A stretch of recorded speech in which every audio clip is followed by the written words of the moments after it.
Olá pessoal, bem-vindo a mais uma aula. Meu nome é Rodrigo, né? Sou o professor Rodrigo Sega, professor de Sociologia de vocês. E hoje a gente vai falar um pouquinho sobre raça. Vamos discutir um pouquinho sobre raça, né? Um pouco sobre racismo, né? E pensar muito no contexto brasileiro, né? Eu gostaria de trazer um conceito bastante importante da sociologia, que é o que a gente chama de democracia racial, né? Vamos tentar entender um pouquinho o que é esse termo, mas para entender o que é democracia racial, para, né, entender como a gente chegou lá nesse conceito, a gente tem que entender como o conceito de raça foi sendo construído, tá? Então, a primeira coisa que eu gostaria que a gente entender o que é raça, como começa essa história aí nesse conceito, eu trouxe uma definição bem genérica, né, bem ampla para vocês, né? Então, raça é uma forma de classificar e ordenar hierarquicamente, ou seja, né, eu vou ordenar algo a partir de uma hierarquia, né, os grupos sociais a partir de características fenotípicas semelhantes, né? O que é fenotípicas, Rodrigo, né? Fenotípicas são aquelas características que eu observo, que eu vejo, né? Como que eu identifico um grupo social a partir, aqui no caso, a gente está pensando a partir da cor, né? Da cor das pessoas, né? E eu vou fazer essa classificação de forma hierárquica, né? De forma, não, ela não é de uma maneira horizontalizada. Essa diferença não é apenas uma diferença, as pessoas são iguais, né? A gente vai perceber que o termo raça surge num contexto, né, de bastante preconceito, né? E bastante hierarquizado. Quer dizer, não é que tem raças só apenas diferentes, mas tem uma ideia por trás dessa construção do termo raça em que os grupos sociais, as pessoas são melhores ou piores, né? A partir do que eu vejo delas, né? A partir da cor dela. Essa é a grande ideia, né, da raça. Então, eu queria voltar lá no começo do século XIX, né? Gostaria de falar de três autores para vocês aí, né? Que a gente está pensando o conceito que pensaram o conceito de raça, né? Na verdade, a ideia de raça ela vem da biologia, né? Ela vem de até inclusive a gente tinha uma ideia antes de pensar nesses três autores, né? Tinha uma ideia de raça a partir da biologia, né? E essa ideia foi trazida para a humanidade, como se os humanos tivessem raças diferentes. Hoje a gente já sabe que biologicamente, mesmo biologicamente falando, né, mas a partir também da genética, nós só temos cores diferentes, né? Nós não temos uma raça diferente, né? A nossa cor, nossa pele, o formato do nosso corpo não, não tem relação direta com aquilo que a gente pensa, com aquilo que a gente é, né? Mas teve um momento na história que essas duas coisas se conectaram, né? É o que a gente chama de racismo científico. Então tinha uma pessoa, né, chamado Arthur de Gobineau, né, onde ele faz o que a gente chama de um estudo da eugenia das três raças. Ele identifica que tem três raças, né? A raça branca, a raça negra e a raça amarela. Então ele tinha essa ideia na cabeça dele, né, que existiam três raças e ele dizia que cada raça apresentava, né, características físicas, psicológicas e sociais próprias. Veja, então o Arthur de Gobineau ele está colocando aí uma visão bastante racista na ciência. Por quê? Né? Porque é a partir de uma visão dele, algo que ele acreditava, a partir de uma análise, né, de que existiam três raças distintas, né, e que essas raças trariam comportamentos distintos para as pessoas. Então ele está conectando cor de pele, né, ele está conectando tamanho da cabeça, tamanho da mão, dos pés, tamanho das pessoas, né, com comportamentos sociais, como ser mais inteligente, como ter ética, como ser uma pessoa boa, uma pessoa má, né? Hoje a gente sabe que isso não funciona, mas ele tinha essa ideia na cabeça dele. Aí tem uma outra pessoa que pegou esse estudo do Gobineau, né, e fez com que ele aplicou na prática mesmo, né, que é o Cesare Lombroso, né, então é uma outra pessoa também que pode às vezes cair esse nome, né, o Gobineau e o Lombroso. O Lombroso, ele aplicava aquilo que a gente chama de antropometria. Isso é o quê? Olha ali, né? Ali, não sei se você já viu nessas imagens, mas são imagens bastante famosas, né? Onde ele vai, de fato, comparar, ele vai medir mesmo, né? Ele faz uma medição do crânio das pessoas, né? Então, tá vendo? Ele pega um crânio de uma pessoa que, para ele, é uma pessoa branca, né? Depois o crânio, o tamanho, é só medição de tamanho mesmo, né? De uma pessoa negra e de um animal, né? E ele faz esse tipo de comparação. Então veja, a gente chama que é o racismo científico, por quê? Porque era uma época em que se acreditava que as pessoas negras eram inferiores. E esses cientistas, eles vieram apenas para provar isso, né? Provar que as pessoas negras eram inferiores. Eles não queriam saber se isso ocorreria de fato na prática ou não, né? Então eles vieram mostrar algo que eles tentaram provar, algo que eles acreditavam. E a gente não faz ciência assim, né? A gente não acredita em algo e vai provar aquilo, né? Então eles é isso que a gente chama de racismo científico, né? Conectar um comportamento social, né, com um tipo de corpo, né, um tipo de cor, né, as características fenotípicas. Bom, isso a gente está falando fora do Brasil, está falando na Europa. E no Brasil, como é que isso se deu, né?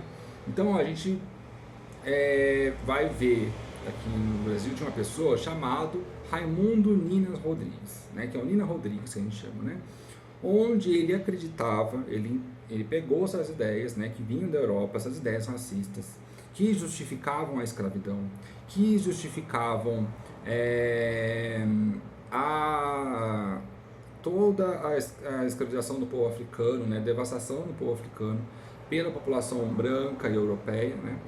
E ele vai dizer então que os negros eram de fato geneticamente mais propensos à criminalidade, porque ele pegou os estudos do Gobineau e do Lombroso e disse, bom, então é por isso, né, que a raça branca é superior. Veja, o Nina Rodrigues está analisando o Brasil, ele está analisando a sociedade brasileira, ele está analisando os processos escravistas, né, o processo de escravização aí, o processo de escravidão da população branca, né, a partir de um preconceito, a partir do que já aconteceu, né?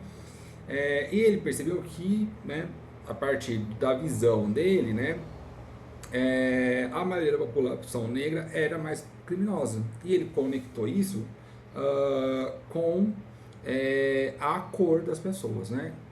Então, ele defendia os estudos de eugenia, né? O que é eugenia, né? Eu achar que a raça branca é uma raça superior, é uma raça melhor, né? Hoje a gente sabe que isso não é assim que funciona, né? Isso, uma coisa não tem nada a ver com a outra, né? A gente sabe que a cor da pessoa não diz um comportamento dela, né? Mas esses autores, lá no começo do século XIX, precisavam justificar a escravidão, e eles justificavam a partir disso, né? Então, inclusive o Nina Rodrigues, né, ele criou a Sociedade Brasileira de Eugenia em 1918, e em 1929 ele fez o primeiro congresso de eugenismo de políticas de imigração, né? Veja, existiu, a gente não pode falar de raça sem lembrar que o Brasil escravizou toda uma raça, né? Escravizou a população negra, né? E esses três autores estão tentando justificar isso. Então a gente tem que partir daí, né? Tem que partir desse pressuposto. Inclusive, Nina Rodrigues acreditava, ele influenciou muito os processos de imigração da população europeia para o Brasil, né? A população alemã, muitos espanhóis vieram para cá, os italianos vieram muito para cá, né? E aí já no final, 1920 mais ou menos, né? Vieram os japoneses, né? Porque, olha só, para ele, a raça mais evoluída, né, ele acreditava nisso, nesse dado que é errado, né, mas ele acreditava, é a raça branca, é a raça europeia. Então o Brasil abriu durante muito tempo para a migração de europeus, né? Quando os europeus deixaram de vir para cá, Então, o Brasil abriu para a migração de outros povos, né, também assim, considerados brancos, né, para embranquecer a população, como os asiáticos, né. Então, essas políticas migratórias, elas são baseadas numa ideia bastante racista, né, de eugenia da população, né, do clareamento, olha só as ideias que se usavam, né, do clareamento da população, né, visando que ela se torne menos criminosa. Então, veja, são ideias muito preconceituosas, muito xenófobas, né, muito racistas, né, que via a sociedade brasileira, como Nina Rodrigues, de uma forma muito pejorativa. Né? A gente tem que embranquecer, o embranquecimento da população. Bom, então essa é até mais ou menos década de até 29, 30 a gente tem essas ideias. Qual foi a mudança em tudo isso? Né? A gente tem uma pessoa que é o Gilberto Freire, que ele é recifense, né? E ele vai escrever um livro, que é o Casa Grande e Senzala, onde ele vai analisar a elite branca, nordestina, lá do Nordeste, cafeicultora, né, da Casa Grande, né, e a relação com a escravidão da população negra, né, a relação entre Casa Grande e Senzala, por isso que esse é o nome do livro dele, né, Casa Grande e Senzala. Ele vai analisar essas relações, como essas relações se deram no Brasil, né, e ele, ao contrário do Nina Rodrigues, ele vai dizer que ele vai exaltar de forma muito positiva a convivência das três raças no Brasil.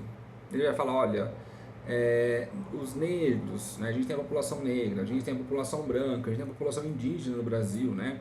Essas três raças são elas que são os mestiços dessas raças que nos trouxeram coisas boas, coisas positivas, né?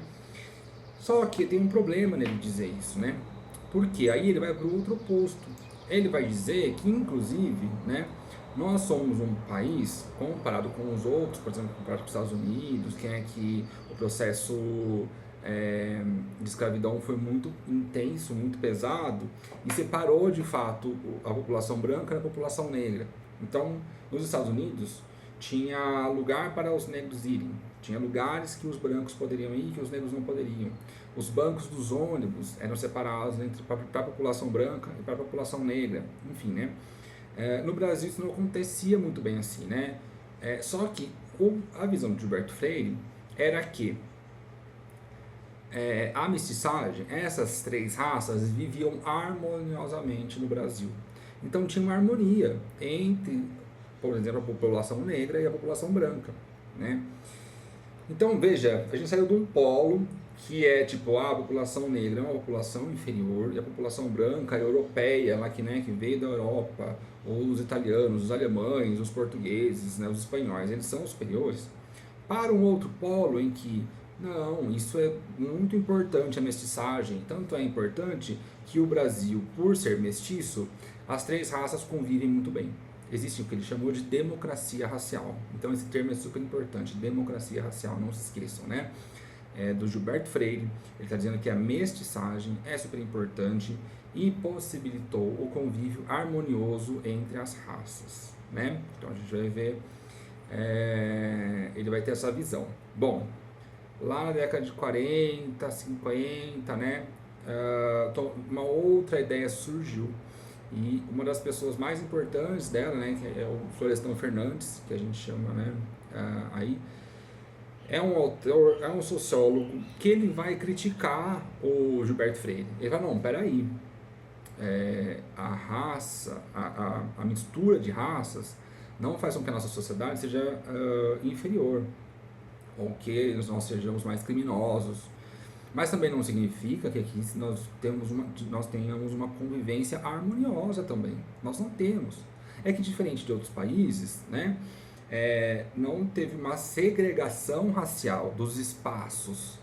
Os espaços físicos no Brasil, né, eles estão bem emaranhados. Mas não significa que nesses espaços a população negra não sofra nenhum preconceito, né? Então ele vai dizer que a democracia racial é um mito. Ele vai falar do mito da democracia racial, né? Então, e qual é o problema desse pensamento de Gilberto Freire, né? É que o mito da democracia racial teria consolidado a crença de que a situação do negro se deve à sua própria incapacidade de superar dificuldades sociais. Então, o Florestan Fernandes está dizendo, olha, o Gilberto Freire, lá com o mito da democracia racial, criou um outro problema para a gente. Porque agora a gente acredita que o convívio entre brancos e negros é muito, né, até entre a população indígena pode pensar, mas ele focou mais em brancos e negros, é harmonioso, e não é. Ele só é diferente de outros lugares, né? A gente só não tem uma segregação espacial tão radical, assim, onde negros só podem frequentar um espaço e brancos só podem frequentar outro, né?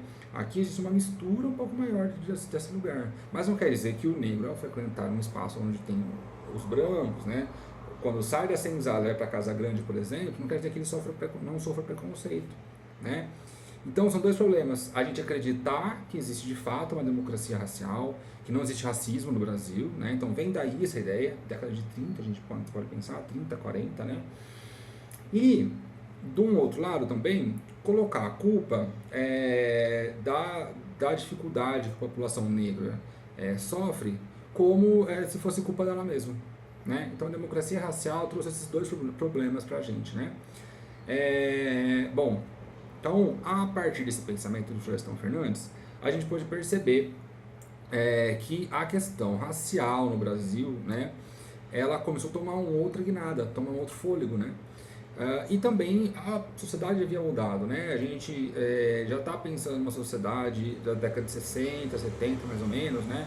Onde a população negra começa a se organizar de outras formas, né? Às vezes se organizar de forma mais consolidada. Eu trouxe 3 exemplos para vocês aí, né? O movimento negro unificado, que é de fato um movimento social negro no Brasil, né? Super importante. O que a gente chama de cadernos negros, né? São cadernos que vão discutir dados e impressões da população negra, feito pela população negra, né? E a partir da década de 70, 80, tem um boom, um grande surgimento de pesquisas relacionando raça e desigualdade, né? Para quebrar essa ideia de que a população negra ela não consegue superar suas dificuldades sociais, ela é marginalizada por causa da própria população negra, né? Então esse é um momento de virada aí, né? Década de 80, 70, 80, surgem muitas pesquisas em relação a isso. Bom, e atualmente, né, a gente começa a trouxe umas coisas atuais para a gente pensar, né, como a gente pode pensar atualmente, né? Então eu coloquei a partir do século XX, final do século XX, aí, né, século XXI, né? Como é que a gente pode pensar, né? Raça. Então raça, a gente voltava no começo. Raça é uma categoria elástica e relacional. Ou seja, não tem como eu pensar a população negra sem pensar a população branca. Não tem como pensar somente a população negra.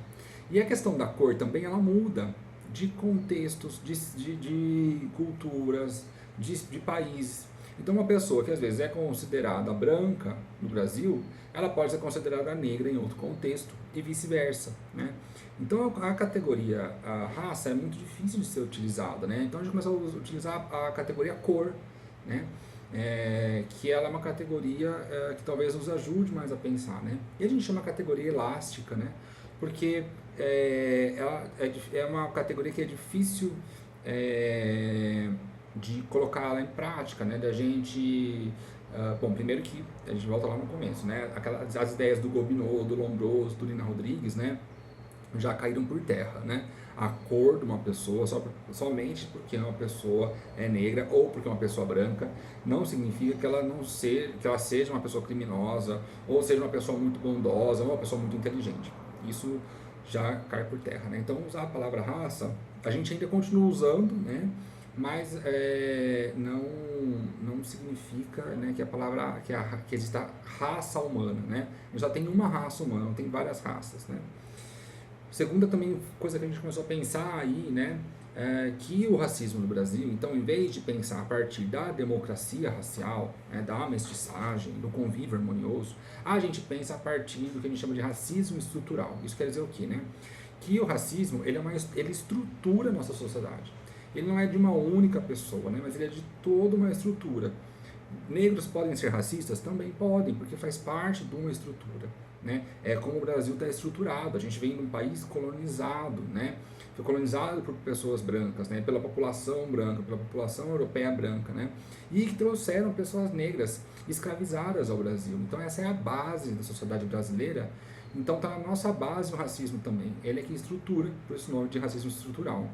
Eu coloquei lá, né, racismo, sistema de opressão que nega os direitos à população branca, à população negra, né? Então tem essa relação aí. Outra coisa que a gente pode pensar também, né, a lei do racismo, uma lei super importante, né, que é uma lei específica para se pensar racismo, né, e não só preconceito no geral. É um grande avanço conquistado pelo movimento negro, né, para tentar quebrar mesmo esse racismo estrutural, né? Então tem a lei do racismo que é específico, né? Um preconceito específico. Mais recentemente, no começo dos anos 2000, a gente tem as cotas raciais, né? Que também foi uma conquista da população negra, né? Do movimento negro, né? Dizendo que, bom, nós não, a população negra, então, ela não é responsável por estar numa situação de desigualdade, né? Uma situação de desigualdade, né? Então a gente precisa ter leis específicas para a população negra, ainda mais para se inserir no mercado de trabalho, se inserir nas universidades. Então foi por isso que foi criada a ideia de cotas raciais, né? A obrigatoriedade do ensino de história africana e afro-brasileira, se eu não me engano, dos anos 2000, né? Então se tornou obrigatório o ensino de história africana e afro-brasileira, né? Da cultura, o incentivo à cultura, sem olhar a cultura afro-brasileira de forma pejorativa, né? Mas de uma forma bastante positiva, né? Tentando entender a história da África também, que a gente não entenda só a história europeia, né? E, por fim, aí um conceito aí também que a gente chama de lugar de fala, né? Super importante, se vocês virem em algum lugar isso, né? Lugar de fala é quem é que pode falar sobre o racismo, né? Quem é que pode falar sobre as dores, né? Quem é que pode falar dessas dificuldades, né? Então a gente fala, olha, talvez uma pessoa que esteja sofrendo de racismo, ela esteja no lugar de fala dela, ela sofreu isso na pele dela, né? Ela sofreu isso no cotidiano dela, né? Então talvez ela possa falar mais sobre isso, ela pode falar de uma forma melhor, uma forma mais elaborada, né? E é um momento então de dar voz a esses sujeitos, tá bom? Então pensar a raça no Brasil é pensar a partir desses autores e a partir desses conceitos. Espero que vocês tenham gostado da minha aula e até a próxima.